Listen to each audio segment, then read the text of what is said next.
Quiero contarles un poco cómo se dio esta charla. Nosotros, pertenecientes a la Brigada Paralela de Libertad, pues toda la vida estamos buscando cuál es el tema, ¿no?, que en este momento en el país está surgiendo. Y igual la brigada, como muchísimos de ustedes, me supongo, deben de estar como en 25 grupos diferentes, ¿no?, ayudando por donde se pueda a este país. De pronto en uno de esos grupos, una compañera, Fabiola, empezó a contar que ella estaba trabajando con los compas de Tlachinolan y que pues había buenas noticias, ¿no?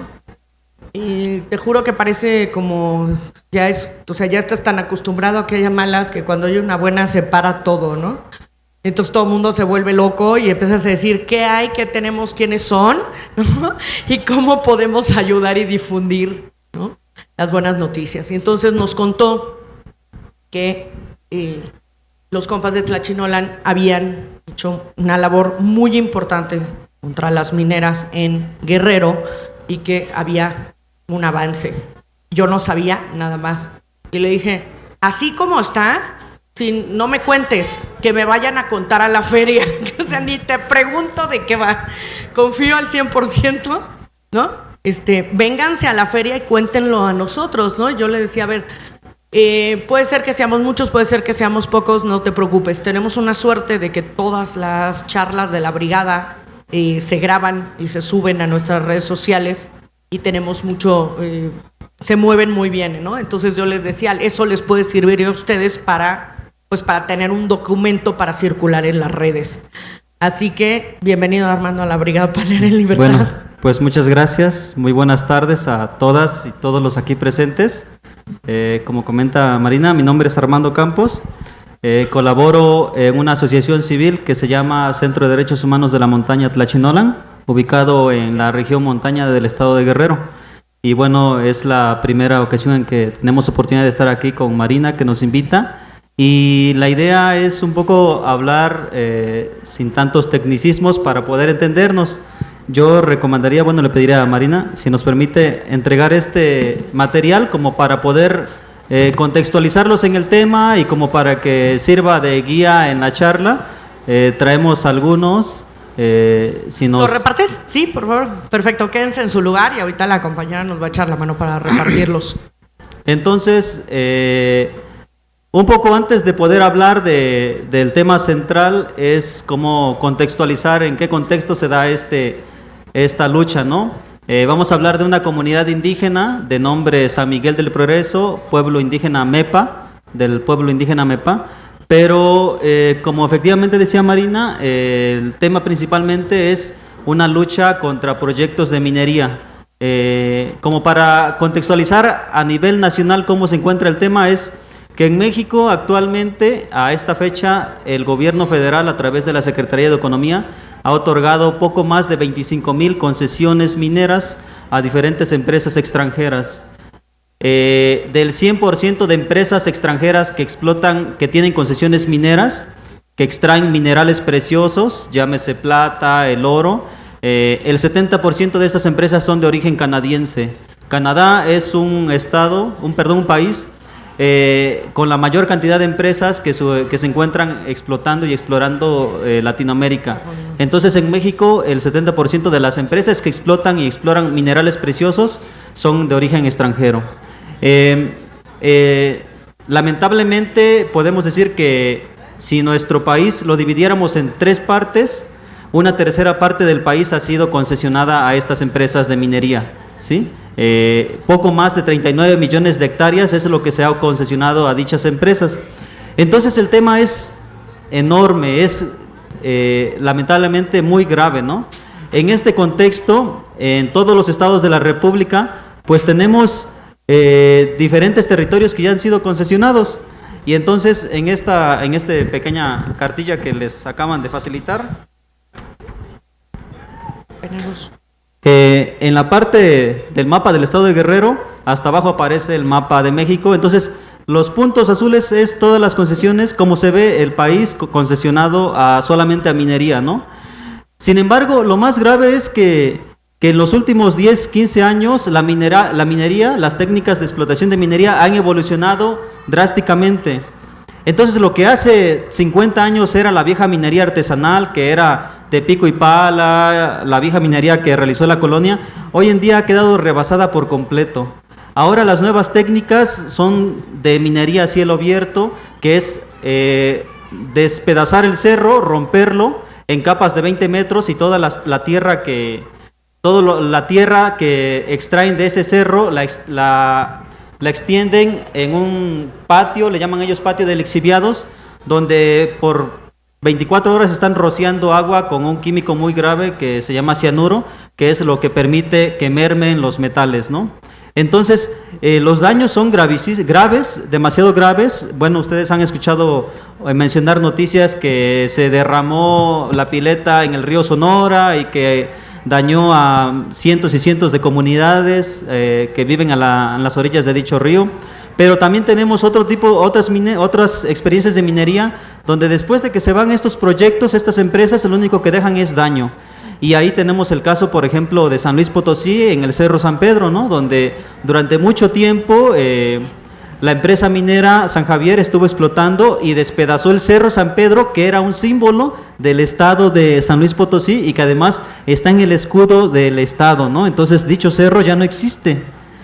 Entonces de ese tamaño, ¿no? Y entonces también tenemos, por ejemplo, el caso de Salaverna, Zacatecas, una comunidad donde la empresa de Carlos Slim ha generado que esta comunidad la tumben, la derrumben y desplacen a toda la gente. Entonces, de este tipo de experiencias que van dejando a su paso, nos reflejan el tamaño del daño que puede ocasionar, ¿no? Y en este caso, en Guerrero, pues no es la excepción, ¿no? Tan solo en Guerrero hay poco más de 800 concesiones mineras, 1.200.000 hectáreas han sido concesionadas y principalmente están asentadas en territorios de pueblos indígenas. A ver, es que cuando nos dicen, ¿no? O sea, cuando tenemos idea, las mineras están entrando, están explotando, ¿no? Tú dices, sí, muchas cuantas más o menos, pero cuando de pronto te dicen que en el primer semestre del 2016 tienen un registro de 25.506 concesiones, ¿no? O sea, el nivel de venta del país es brutal, ¿no? O sea, que no se hagan tontos, estamos vendiendo nuestro país, ¿no? O sea, no solo estamos, y además con un costo, como dices tú, la parte ecológica, ¿no? O sea, el daño ecológico irreversible. Exacto. Se está viendo en todas partes del país, ya no les cuento, ¿verdad? ¿Qué tal? Siguen diciendo que ya se limpió el río Sonora por arte de magia, yo creo, ¿no? O sea, no creo que haya un solo lugar en este país en donde hayan hecho la chamba de limpiar, ¿no? O sea, la parte ecológica, en cuanto haya un daño. Entonces ya estamos sobrepasados, ¿no? Y el que de pronto este grupo haya logrado una pelea es importantísimo, ¿no? Pero importantísimo. O sea, dense cuenta de qué tamaño es el Goliat que tenemos enfrente, ¿no? Sí, exacto, Marina, como dice. Bueno, lo grave es que cuando tú te pones a revisar, por ejemplo, en Guerrero, hay una comunidad de nombre Carrizalillo que está explotando una minera de nombre Goldcorp, una empresa canadiense, oro principalmente. Nada más para que se den una idea, por cada 1,000 kilos de tierra, de desechos de tierra, extraen 1 gramo de oro, ¿sí? 1 gramo de oro por cada tonelada de desechos, por cada tonelada de tierra. Los camiones que utilizan son camiones que les llaman yucles, que cargan 80 toneladas y hasta 180 toneladas de material. Un camión de volteo normalmente carga 10 toneladas y un tráiler carga 30 toneladas. Entonces estos son enormes. La maquinaria que utilizan es exageradamente especial para ese tipo de actividades, ¿no? Entonces, en esta comunidad llevan 10 años explotando oro. La onza, que son casi aproximadamente 30 gramos de oro, en el mercado internacional está rondando entre los $1,200 y $1,300, ¿no? Entonces, es enorme, es impresionante cómo lo que tú dices, las nuevas técnicas de minería arrasan con todo, ¿no? Dañan territorio, afectan geográficamente la visión del territorio, dejan daños ambientales a la salud, al medio ambiente, al agua, transforman la vida social de la comunidad. Exacto, esa es la parte. Las comunidades, Carrizalillo era una comunidad productora de maíz, de semilla, de calabaza y de mezcal. ¿Quiénes acá no conocen el mezcal o quiénes sí lo conocen? Seguramente muchas y muchos, pues nos gusta el mezcal. Entonces es una comunidad, era una comunidad productora de mezcal. Llega la empresa minera, todos dejan de ser campesinos para ahora ser obreros, ¿sí? Conductores, operadores, cargadores, lo que sea, entonces dejan su actividad económica principal que era su origen, ¿no? Entonces transforma radicalmente la sociedad, ¿no? Transforma el territorio, transforma la comunidad para mal, ¿no? Porque después de que se van las empresas, se da este fenómeno conocido como los pueblos fantasmas, ¿no? Una vez que se va la empresa, dejó atrás daños y como ya no hay empleo, las comunidades tienen que moverse de ahí porque ya no tienen territorio para trabajar y entonces tienen que migrar a otros lugares o siguiendo las mineras para seguir desarrollando su actividad a la que ellos se han especializado como obreros o conductores. Y entonces decimos que la minería hoy en día es un modelo extractivo, no es exclusivo de México, es un modelo global, ¿sí? Así como explotan la minería en México, también la explotan en Canadá, la explotan en Guatemala y en el Perú. Y en el Perú está la mina más grande de Latinoamérica, que es la minera Yanacocha, en manos también de una empresa canadiense, o también tenemos la mina de Zipacapa en Guatemala, ¿no? Entonces, las técnicas de explotación hoy en día son iguales. Y entonces, en este contexto que nosotros les intento platicar cómo este modelo extractivo que está entrando a México desde hace poco está tomando mucha fuerza, porque las leyes están permitiéndoles, les están brindando facilidades para asentarse, ¿no? Y muy al contrario, las comunidades que resisten no tienen esas facilidades legislativas o jurídicas para impedir que entren.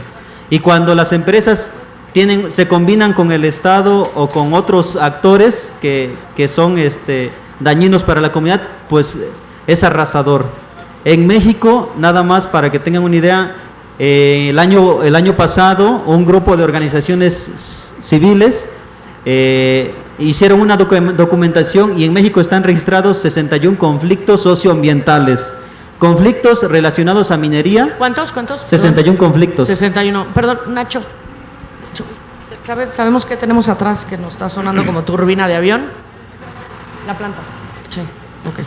Entonces, que le subas tenemos registrados 61 conflictos en México socioambientales y todos estos se relacionan ya sea a conflictos mineros, a conflictos de fracking, que son nuevas técnicas de explotación del gas esquisto, que se refiere a perforar el suelo, meter agua a presión y romper las rocas del subsuelo para poder liberar el gas que al final contamina los mantos freáticos.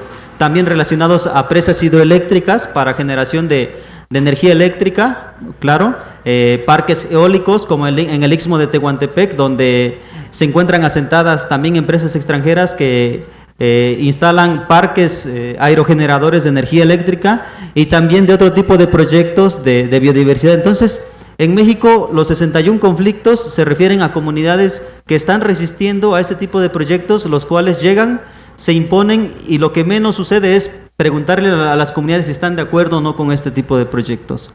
Entonces, claro, eso muestra el tamaño del problema, ¿no? Lo cual cada año se van incrementando ese tipo de conflictos. Ahora que contabas eso me recuerda a una plática, no sé si alguno de ustedes la escuchó, si no véanla en YouTube. Tenemos un escritor amigo nuestro que se llama Federico Mastrogiovanni, que contaba, es un libro que se llama sobre desaparecidos, ¿no? Entonces una de las cosas que iba viendo, se llama Ni vivos ni muertos, ¿no? Por los pueblos por los que iba pasando, era el sistema de aterrorizar a un pueblo, ¿no? O sea, la mezcla de narco, la entrada del narco al pueblo con que en ese pueblo hubiera explotación de minas, ¿no? Entonces, entraba, sobre todo en el norte, ¿no? Decía, entraba el narco, aterrorizaba al pueblo, ¿no? Bajaba, digamos, un poco el nivel, entraba la minera, ¿no? Lo siguiente que veías era, y tiene las capturas de pantalla en Facebook, por Facebook, contratando gente para que fueran guardias, no de seguridad, de la minera, ¿no? Que dices, bueno, pues es una empresa privada y está contratando guardias para su empresa. No. Una especie de guardias que no son ni privados, o sea, ni son de la empresa ni son del Estado, para cuidar las zonas en las que había explotación, ¿no? Y eso, a ver, y el tipo, ¿no? O sea, y este tipo de guardias, creo que eran en Chihuahua, las que contaba, decía, y a la vista de todo el mundo, como si nada, o sea, te contactaban por Facebook para hacer, ¿no?, una cosa que era completamente ilegal, ¿no?, que hubiera una guardia blanca cuidando, ¿no? Y había muchos de los casos que él seguía de cómo iban arrasando los pueblos a cómo atrás lo que había era un yacimiento, ¿no? Y dices, ¿cómo? O sea, sé que todo el país tiene como una dinámica diferente, pero ¿cómo ha sido en Guerrero? Porque supongo que la violencia para llegar a la mina debe ser brutal, ¿no? Bueno, sí, efectivamente saben que Guerrero es un estado pues muy sonado en las noticias por todo el tema de inseguridad. Muchas y muchos que tenemos familiares o que vemos las noticias, no hay día en que no veamos una noticia relacionada a violencia, a levantones, a privación de la libertad, a todo eso, ¿no? Y para el caso de los proyectos mineros que están asentados, efectivamente, donde se encuentran este tipo de proyectos es una zona en la que la controlan los grupos del crimen organizado. Muy junto, bueno, estas empresas de las que les hablo que están explotando minería se encuentran sobre el cauce del río Balsas, uno de los ríos más grandes de México, que cruza 3 estados de la República, y ellos se ubican muy cerca bueno, específicamente en Cocula, donde mucho tiempo se escuchó hablar de que ahí desaparecieron a los jóvenes, los 43 de Ayotzinapa. Entonces, en este lugar se encuentra una empresa de nombre Torex Gold, una empresa canadiense que tiene un proyecto de 50,000 hectáreas de explotación y que está sentada en una de las zonas más violentas. Tiene construida una carretera donde la controla la propia empresa, no puede entrar nadie sin el permiso de la empresa, con vigilancia particular. Entonces es grave, ¿no? Porque ni siquiera los periodistas pueden entrar a hacer documentación de daños, ¿no? Entonces son zonas donde predomina la delincuencia organizada, los grupos del crimen organizado, pero que se asientan. Entonces lo que nosotros hemos documentado es que estos tipos de proyectos de empresas han tenido la capacidad de negociar con los grupos delictivos y acoplarse, amoldarse al contexto violento que existen en las comunidades, principalmente por estos grupos, ¿no? En el caso de Carrizalillo, sabemos de que la empresa hace un pago anual a los grupos delictivos. Entonces se dan cuenta cómo este círculo se convierte en un negocio para ambos, ¿no? Sin embargo, de todo lo que la empresa destina para la extracción de minería y para el pago de los comuneros y de los avecindados y del crimen organizado, solamente representa el 1% de sus ganancias, ¿no? Ganancia. O sea, no, pues sí, realmente les salimos baratos, ¿no? su gasto operativo es muy bajo, ¿sí? O sea, y ahí viene la parte, para mí, la parte más grave. Llevo varios días discutiendo esto con varios compañeros en diferentes temas, y yo decía, a ver, no te voy a decir que el narco no es un problema, evidentemente lo es, está ahí. Para mí el problema más grave de este país es la corrupción, o sea, es el Estado que no hace su trabajo, ¿no? O sea, ¿en qué planeta un Estado soberano permite que se lleven el 90%, ¿no?, de la extracción, ¿no?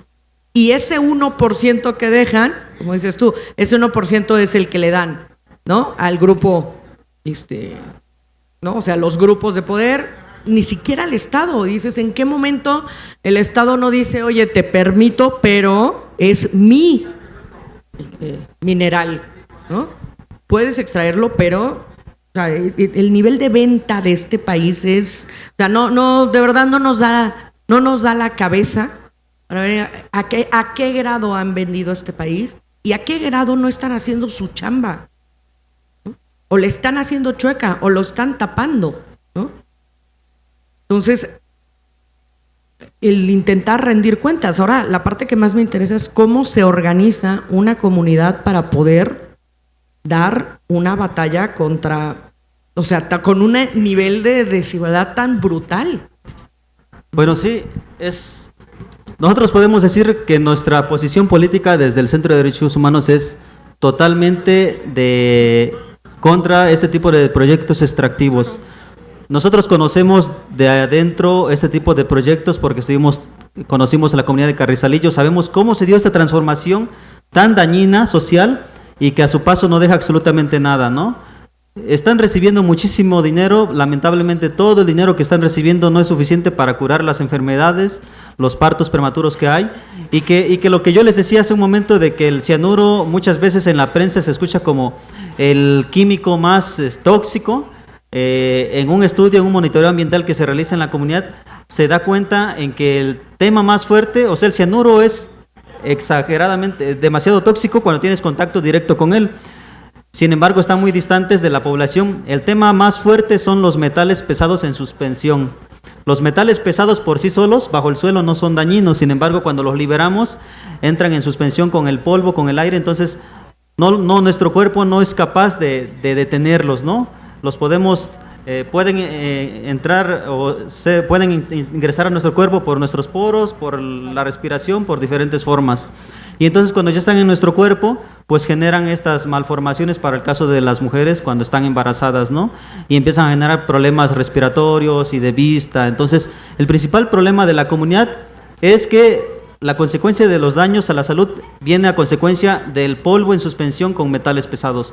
Las 24 horas del día conviven con polvo, con metales pesados. Entonces, en 10 años ya tenemos un registro muy alto de partos prematuros, de problemas de piel, de vista, respiratorios y un sinfín, ¿no? Que no se están resolviendo con los medicamentos tradicionales de la clínica.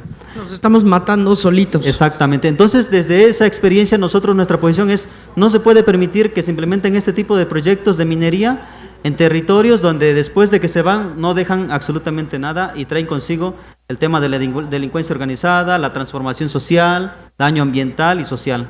Y entonces, en la montaña de Guerrero, que en el mapa que les pasé es la región, la zona gris, se encuentra una comunidad indígena, ¿sí? Una comunidad indígena que tienen aproximadamente 200 familias, 3.800 habitantes. Todos ellos son pueblo indígena Mepa, productores de café. El 100% de la comunidad se dedica a la producción del café. Campesinos, producción de maíz, de plátano, de piña. Tienen un bosque mesófilo de coníferas, de pino y encinos. Y entonces ellos se localizan en parte de la Sierra Madre del Sur, que viene de Michoacán, Guerrero y Oaxaca. Ellos en el 2011 se dan cuenta que en su territorio el gobierno había otorgado concesiones mineras. ¿Cuál es la particularidad de estos pueblos indígenas? Es que tienen un arraigo demasiado fuerte al territorio. Los pueblos indígenas, muy distinto a los pueblos mestizos, ellos traen un arraigo demasiado fuerte al territorio. Ellos, su vida está completamente en el territorio. Para el cuidado, para la curación de sus enfermedades, utilizan el territorio, ¿no? Utilizan las medicinas tradicionales, las hierbas que hay en el bosque. Para la construcción de su casa, utilizan el territorio, la madera, los pinos, los encinos, la tierra para hacer los adobes. Ellos siguen haciendo lo que todos deberíamos hacer, básicamente. Entonces ellos están totalmente conectados al territorio. En todo ven el territorio, tienen cerros sagrados y su cosmovisión está vinculada estrechamente al territorio. Todavía tienen deidades, por ejemplo, ellos hablan de Tata Begó, que es como el dios del trueno. que luego se hizo este sincretismo, ¿no? Con San Marcos y la petición de lluvias. Ellos, por ejemplo, cada vez que van a hacer cacería de animales, los huesitos del animal que cazaron los vuelven a regresar a una cueva para dar gracias a la tierra por haberles dado haberles permitido poder comer el animal, el conejo, el venado o el tlacuacho, lo que sea, ¿no? Entonces tienen prácticas muy, muy arraigadas en ellos que les siguen dando esa identidad, ¿no? Históricamente ellos siempre se han conectado con ello. Entonces cuando se dan cuenta que el gobierno había otorgado concesiones, pues les entra el temor, ¿no? ¿De qué viene con eso, no? Y entonces al principio pues creían que era pues la vieja minería artesanal, ¿no? El hoyo, el socavón, el pico y pala, que no traía como consecuencias todo esto que ya les decía, ¿no? La vieja minería artesanal pues ahora solamente era el amalgamiento de los metales con mercurio, que sí traía afectaciones, pero no tan grandes como las nuevas técnicas. Y entonces en el 2014 ellos van a Carrizalillo, a esta empresa, a este proyecto de minería del que les acabo de hablar, y entonces van muchas autoridades tradicionales, porque ellos todavía en su vida comunitaria tienen sus estructuras de gobernanza que se refieren al cuerpo de principales, que son como los señores mayores, las autoridades agrarias, las civiles, políticas, y entonces envían una comisión y cuando ven el cerro destruido así, por capas de 20 metros de escalones, pues dicen, ¿qué pasa acá, no? Y entonces algunos señores de los que van, pues se les salen las lágrimas, ¿no? Dicen, ¿cómo es posible que la gente acá haya permitido que entrara la minería, no? Es lo primero que se preguntan y cuestionan, ¿no? Y tienen una oportunidad de platicar con la gente de Carrizalillo y les preguntan, ¿pero por qué ustedes permitieron que entrara, no? Y pues la gente de Carrizalillo simplemente no sabe responder, ¿no? O sea, es como en muchos otros casos, llegó la empresa, los engañó, y cuando la empresa ya estaba instalada y ellos se dieron cuenta que ya habían cometido un error, ya era demasiado tarde para poder sacarlos. Porque ahora las leyes dicen que si la empresa se va a retirar, tienes que regresarle lo que ha invertido, ¿no? Y si la empresa ya invirtió 100 millones de pesos, ¿de dónde vamos a sacar ese dinero para...? Entonces las leyes están favoreciendo demasiado a las empresas que no dan margen para que las comunidades puedan rechazarlas si es que ya están instaladas. Por eso nosotros decimos, no deben de permitir que se instalen desde el principio, ¿no? ¿Qué negocio hicieron, ¿no? De entrada para que les permitan instalarse ahí, ¿no? O sea, mi sensación es que permanentemente tienes que ver dónde está la lana, ¿no? Y a quién le interesa, ¿no? Y qué tajada pueden sacar de ahí, ¿no? Y el último es la comunidad. Por eso el de pronto ver cómo esta comunidad, que, a ver, es una comunidad absolutamente consciente de su entorno, no solo consciente, sino más que lo resguarda y que lo cuida, ¿no? Y de pronto llegar o sea, entiendo perfecto porque es el modelo perfecto para levantarse, ya no tienen ni siquiera que concientizarlos, ¿no? O sea, ellos están absolutamente conscientes de lo que tienen alrededor. Eso es lo que hemos perdido todos los demás, ¿no? Entonces, bueno, tienes la mejor comunidad para levantarte. A toda la demás tienes que empezar a convencerla, ¿no? De que el trabajo en la minería, de que no cambies el café por ir a trabajar dentro de la minera, es un caldo de cultivo perfecto. Sí, exacto. Entonces, los pueblos indígenas en México, se dice que en México, bueno, son 61 pueblos indígenas, de los cuales hay más de 300 variantes, ¿no? Desde Yucatán hasta Chihuahua, hasta Sonora, hay diferentes pueblos indígenas. Algunos han desaparecido en todo el transitar de la historia y algunos se siguen resistiendo a desaparecer. Sin embargo, los van transformando socialmente. En Guerrero solamente existen 4 grupos indígenas: el pueblo Mepa, pueblo Tunzabi, el Nahua y el Zulja, ¿sí? Entonces, el pueblo Mepa es un pueblo, como les decía, con mucha cosmovisión, con mucho arraigo al territorio. La comunidad lo que decide es interponer un amparo, pelear contra la concesión minera y solicitar la cancelación de dichos proyectos de minería, ¿sí? ¿Llegan con ustedes? Sí, o sea, llegan gente de la comunidad, sí, con ustedes a pedir ayuda. Sí, en el 2011 la comunidad nos busca y primero nos solicita información para saber a qué se refiere la minería y si efectivamente había proyectos de minería en su región. A partir de ese momento, del 2011, la comunidad inicia un proceso informativo en el cual empieza a recabar información y se da cuenta que efectivamente el 80% de su territorio estaba concesionado a empresas mineras. Ellos tienen 4.500 hectáreas de territorio, o sea, relativamente podemos decir que es un pueblo pequeño en extensión de territorio. Sin embargo, el 80% de su territorio estaba concesionado a empresas mineras. Y entonces lo que hacen es hacer una asamblea en el 2011 y decir: no vamos a permitir que se instale ningún proyecto de minería. Cualquier concesión minera, en la Secretaría de Economía les otorgan las concesiones por 50 años, señoras y señores. Entonces, muchas de ustedes y nosotros, incluso yo, nos vamos a ir y todavía las concesiones van a seguir vigentes, ¿no? Además, tienen la oportunidad de poder renovarlas por otros 50 años. Entonces, son proyectos que les dan un margen enorme para poder operar. Y entonces, la comunidad de San Miguel decide, pues, emprender una lucha contra las concesiones mineras. Y en el 2013 interponen un amparo en el que alegan: nosotros queremos que la concesión se cancele porque afecta a nuestro territorio y pone en riesgo nuestros derechos colectivos. Pero también pide que se revise la ley minera, una ley secundaria, una ley federal, que pide que se revise para que ahora, para el otorgamiento de las concesiones, al menos se tenga que consultar a las comunidades antes de otorgar estos permisos. Que no se otorguen los permisos, las concesiones, de manera irregular, arbitraria, sin consultar a las comunidades indígenas. Y entonces esta enorme lucha que emprende la comunidad, efectivamente, uno de los primeros cuestionamientos que nosotros decimos es que en el amparo la Secretaría de Economía cuestiona la identidad indígena de San Miguel del Progreso. Dice: ¿yo por qué tengo que consultar a la comunidad si no estoy seguro de que es pueblo indígena? Aparte de todo, ofendiéndolos, ¿no? Efectivamente, ¿no?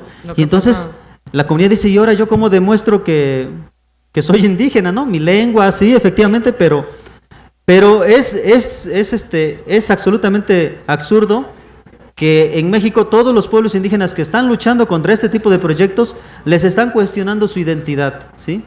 Hace apenas en el 2011, con las reformas que se hicieron a la Constitución Política Nacional, se reconoce que nuestra población mexicana está constituida por una población pluricultural, que no solamente es una nación compuesta por mestizos, sino también está compuesta por pueblos indígenas, ¿no? Y entonces, con esta reforma, por primera vez se reconoce la existencia de los pueblos indígenas en México. ¿Se dan cuenta que desde 2011. Hace apenas menos de 10 años? Nos tardamos un poquito, ¿no? Entonces, o sea, la lucha de los pueblos indígenas ha sido totalmente muy dura, ¿no? El reconocimiento a su propia identidad. Y entonces la comunidad le cuestiona su identidad. Y bueno, efectivamente, el tema de San Miguel llega a la Suprema Corte de Justicia de la Nación, ¿no? El juez en Chilpancingo resuelve que efectivamente la comunidad es indígena, se le reconoce su derecho al territorio y que efectivamente tiene derechos como la consulta.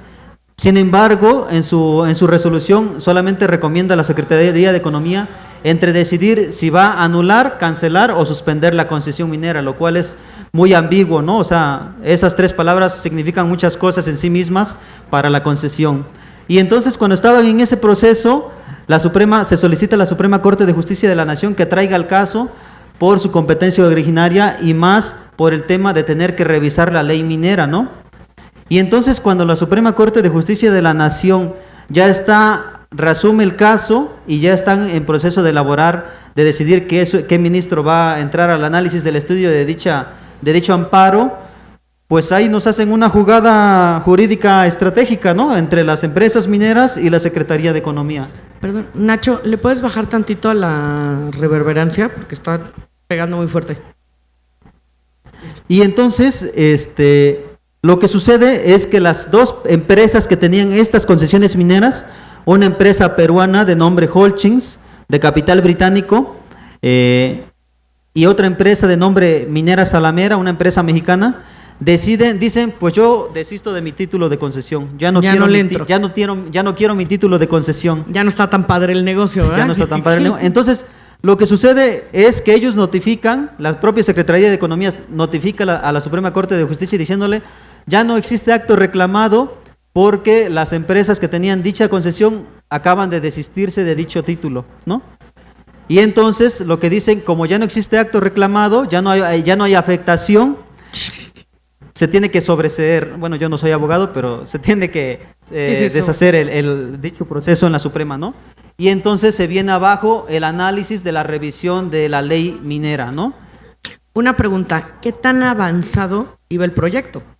O sea, habían llegado, habían, ¿no?, instalado, pero ¿qué tanto iban? En la región montaña solamente tenían las concesiones, a diferencia del otro extremo del estado de Guerrero. En la montaña de Guerrero no habían explorado, tenían los permisos, pero no habían podido entrar a hacer trabajos de exploración porque necesitaban el permiso de las comunidades indígenas, y las comunidades ya habían rechazado dar ese tipo de permisos. Las empresas, cualquier empresa minera, para poder operar cualquier proyecto necesita al menos 30 permisos. Permisos de concesión de agua, que se los da la Conagua, permiso de uso de explosivos, que se refiere a las dinamitas que utilizan para dinamitar los cerros, que se los otorga la Sedena, lo cual no tienen absolutamente ningún problema para conseguir esos permisos. La manifestación de impacto ambiental, que se los da la Semarnat, Que no han de ni existir. Exactamente, O sea, exactamente. Un sellito que tiene un compadre abajo de una mesa.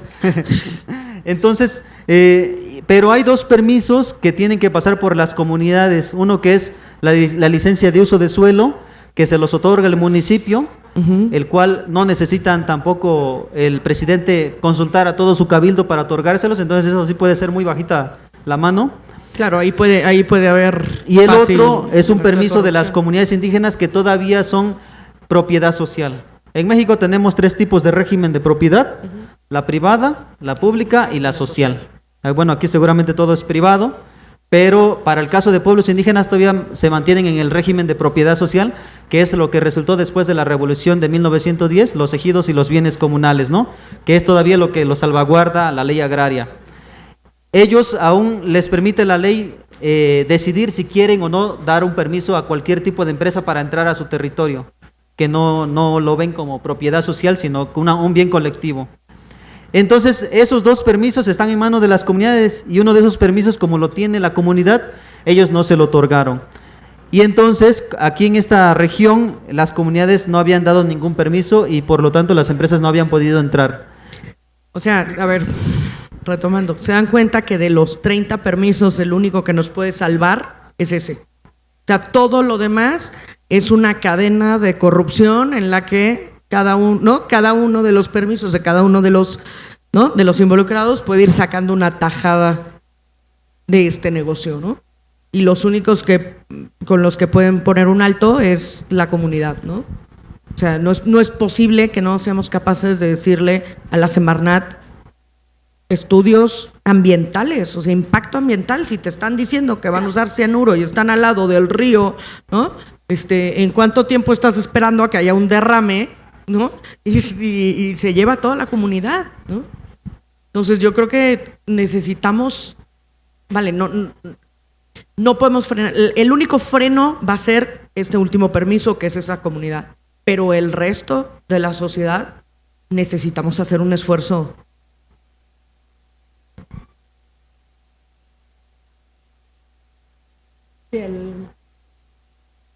Exacto, ahí viene la otra, ¿no? O sea, en este caso la Suprema dijo revisemos, pero en otros la Suprema da la vuelta. Esperen, si quieren el audio para no sé quién pudiera decirnos cuál es el criterio para que esa gente de la Suprema Corte de Justicia se lleven su sueldo arriba de un presidente de Francia. ¿Cuál es el criterio para que esta gente se lleve semejante cantidad cuando hay millones de niños muertos de hambre? Sí, lo vamos a tener en cuenta. Yo creo que vamos a hacer una mesa pronto sobre casos, ¿no?, absolutamente contradictorios de la Suprema, porque de verdad no tienen ni pies ni cabeza. Pero qué bueno que lo dijo, porque sí lo anotamos para una de nuestras ferias. Sí, entonces, para nosotros, para la comunidad indígena y no nada más para la comunidad indígena de Juba Guajín, como se hacen llamar ellos, en MEPA, era importante que la Suprema Corte de Justicia entrara al análisis del amparo y de la ley minera, ¿no? Porque el análisis, entrar al estudio de la ley minera, que nosotros decíamos es inconstitucional e inconvencional con tratados y convenios internacionales, podría haber traído como consecuencia modificar la ley minera y poder considerar apartados que tuvieran que ver con consultar a las comunidades indígenas antes de otorgar dichas concesiones. Sin embargo, como ya no dio paso al análisis de esta ley, pues así queda, ¿no? Se sigue manteniendo así. Ahora, en términos de qué significaba esto ante el desistimiento de las concesiones mineras, pues claro, ¿no? ¿Qué costo político y económico traía cancelar que las dos empresas se desistieran de sus dos concesiones mineras a que entraran al análisis de la ley minera y que esto trajera como consecuencia las más de 25,000 concesiones mineras que hay en todo el país y las más de 300 empresas mineras que tienen estos permisos en México?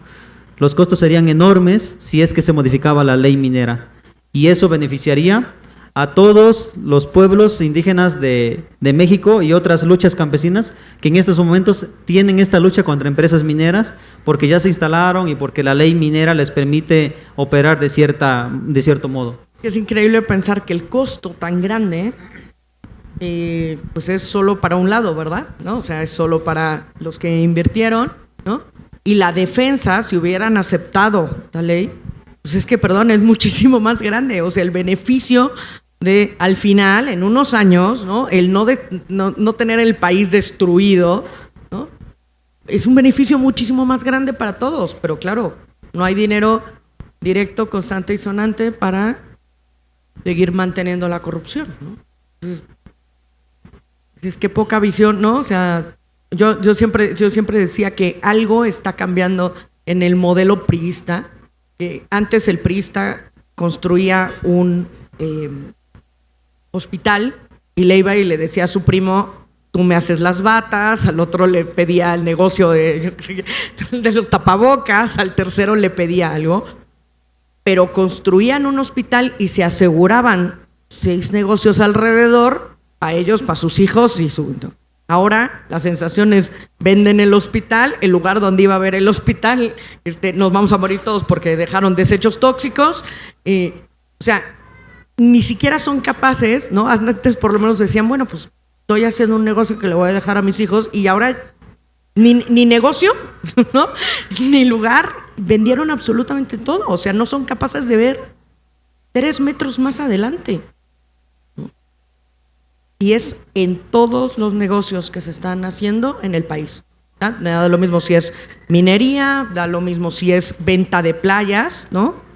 O sea, seguridad en un aeropuerto, o sea, son tus comunicaciones y la empresa de seguridad, la empresa que maneja la seguridad en los aeropuertos de este país es española.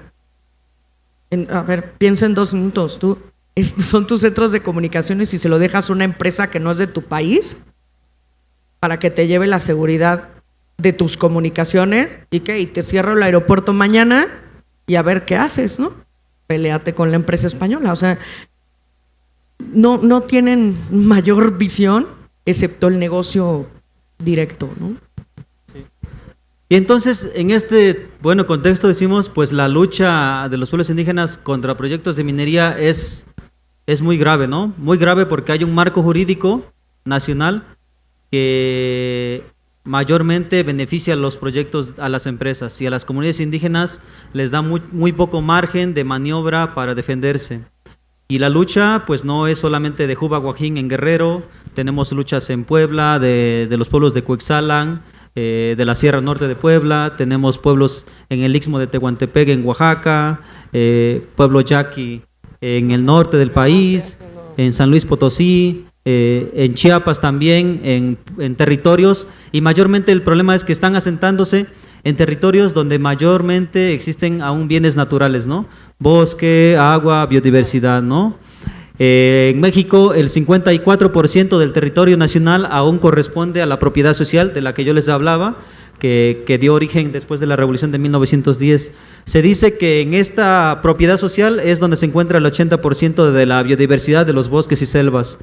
Y justo en esta parte de la propiedad social aún se encuentran los pueblos indígenas y es en donde se encuentran asentados principalmente los proyectos de minería. Entonces, no les importa absolutamente el patrimonio cultural, las ruinas. En Carrizalillo se encuentra sobre el cañón del Sopilote, sobre una región prioritaria terrestre, que así les denomina la Semarnat, y que no les importa, ¿no? O sea, tumbaron una pirámide, vestigios de alguna cultura ahí, y que para nada importa a nadie, ¿no? O sea, Creo que están pasando por encima de lo que tengan que pasar para poder extraer los minerales.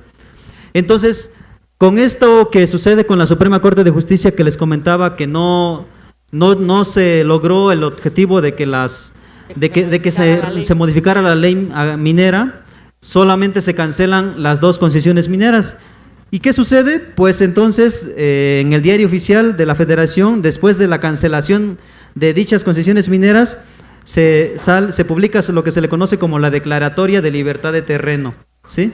¿Qué quiere decir eso? Ya está libre el terreno para que otra nueva empresa pueda concesionar el territorio. Ahora cobramos doble, ¿no? Y entonces es un uso vicioso de la ley, porque entonces el amparo efectivamente logró la cancelación de las 2 concesiones, pero inmediatamente a los 2 meses había una nueva empresa que estaba solicitando la concesión de dicho territorio, ¿no? Y entonces la comunidad se ve obligada a interponer un nuevo amparo, ahora no contra la ley minera, sino contra la Declaratoria de Libertad de Terreno, en donde se argumenta, bueno, es que nuestros derechos colectivos no se están salvaguardando, se sigue colocando en riesgo nuestro territorio y tenemos incertidumbre de la seguridad de nuestras tierras, ¿no? Y entonces este amparo lo que pelea es eso, ¿no? De que quede insubsistente la declaratoria y que efectivamente se sigue poniendo en riesgo el territorio. Entonces, desde el año 2011 hasta el año 2007, podemos decir que 7 años la comunidad ha emprendido una lucha jurídica. Todas las comunidades indígenas que están en este proceso de defensa no pueden pasarse toda su vida acudiendo a tribunales para defender su territorio. O sea, el Estado ridículo. no está garantizando, no está salvaguardando los derechos de los pueblos indígenas. Tampoco se pueden pasar las comunidades todo el tiempo buscando abogadas y abogados para proteger su territorio, o tener que demostrar su identidad como pueblo indígena para que se les tenga que proteger. Es que es peor, no es que no es solo que no los proteja, sino que directamente los pone en riesgo, ¿no? O sea, facilita el negocio para que se dé esa explotación de esos lugares, ¿no? O sea, no solo no los protege, sino, no sé si alguien de ustedes estuvo ayer aquí cuando Paco contaba la historia, ayer o antes de ayer, ya no sé, cuando contaba la historia de los portafolios, ¿no? O sea, qué ofrecían ciertos personajes que llegaban a las grandes empresas, ¿no? Y te ofrecían un portafolio de oportunidades, ¿no? Entonces el portafolio de oportunidades significaba en qué puedes invertir, llámese vía corrupción, ¿no? Para facilitarte la entrada de la empresa, ¿no? Entonces contaba cómo Procter & Gamble hace 5 años que no paga agua, una empresa que hace miles de productos, ¿no? Le dieron chance, ¿no? De que no pagara agua, porque gracias lo que queremos es tener a Procter & Gamble en México, ¿no? Entonces te daban toda una serie, en el portafolio te dan toda una serie de cosas que el gobierno te iba a otorgar, todas ellas corruptas, ¿no?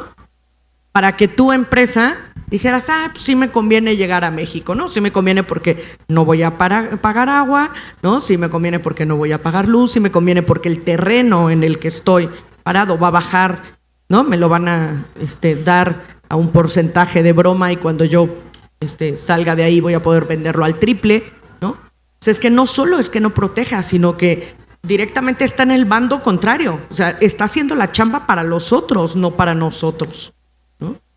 Es cómo nos protegemos permanentemente de eso con organización. Y eso es lo que están demostrando estos pueblos.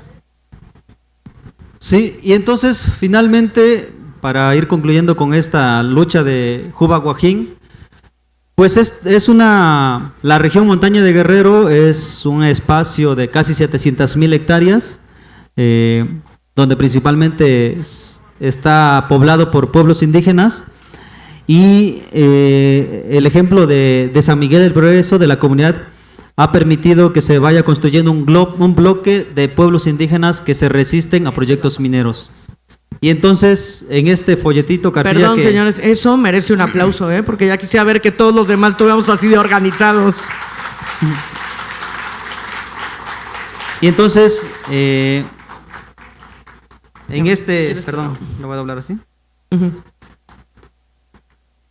en la parte de atrás del mapa, bueno, ven un recuadro, ven los polígonos naranjas son las concesiones vigentes en la montaña de Guerrero.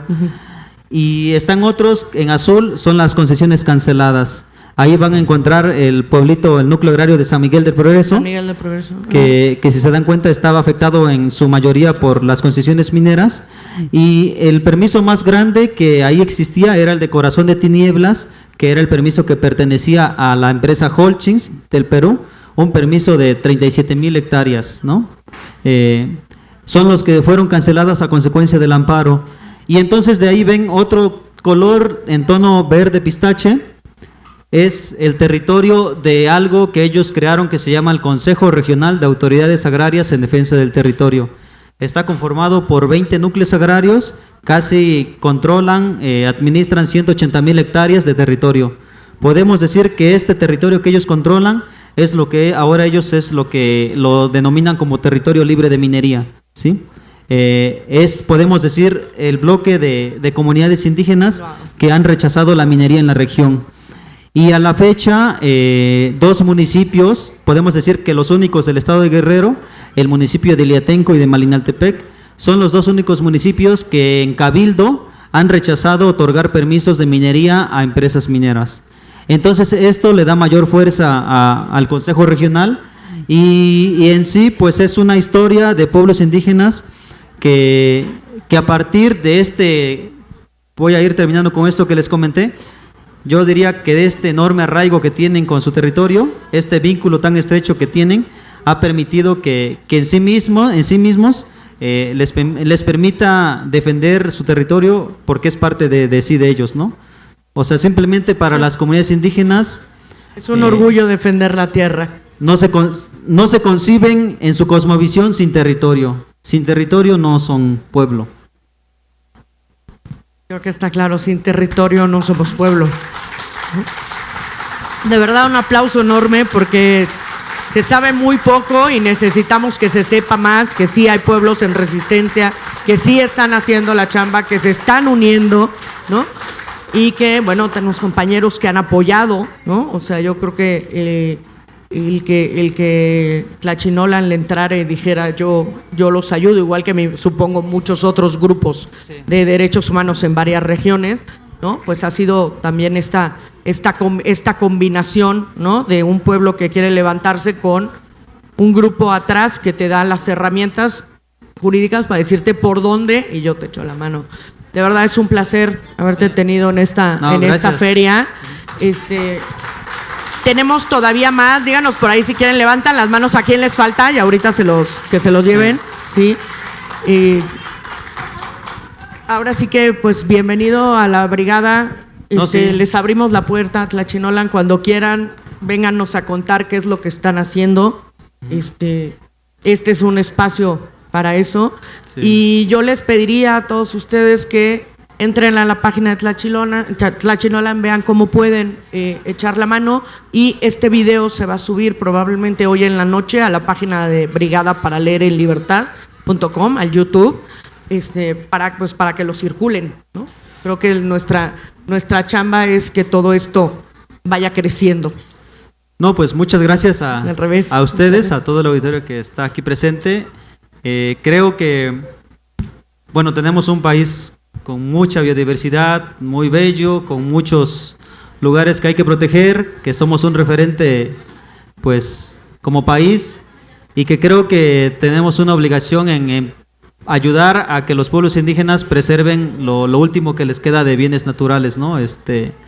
Estas experiencias se van construyendo más como pequeñas islas en diferentes partes del país, que van construyendo conciencia a partir de cuando empiezan a sentir las embestidas de proyectos que atentan contra su territorio, contra su existencia, ¿no? Entonces creo que en cualquier parte que nos encontremos es importante, pues, solidarizarnos con estos pueblos que están ayudando a preservar lo que muchas otras personas les atrae, y que creo que es lo último que nos queda, ¿no? Todavía. Entonces, muchas gracias y transmítele a los compas de San Miguel de la Montaña que es un orgullo, de verdad, escuchar la lucha que están dando y que no están solos. Muchas gracias. Y tenemos aquí ya, estoy viendo por allá atrás, a Bernardo Fernández Beff, uno de los escritores favoritos y adorados y consentidos de esta brigada para leer en libertad, con un libro nuevo. Así que hacemos una transición. Uy, no, espérense, ya claro, es que hasta se me cambió el pelo de color. Y la presentadora es Raquel Castro, otra de nuestras consentidas de la Brigada para Leer en Libertad. Van a ver los dos juntos. La verdad es que es un placer. Y bueno, yo los dejo, Raquel y Beff,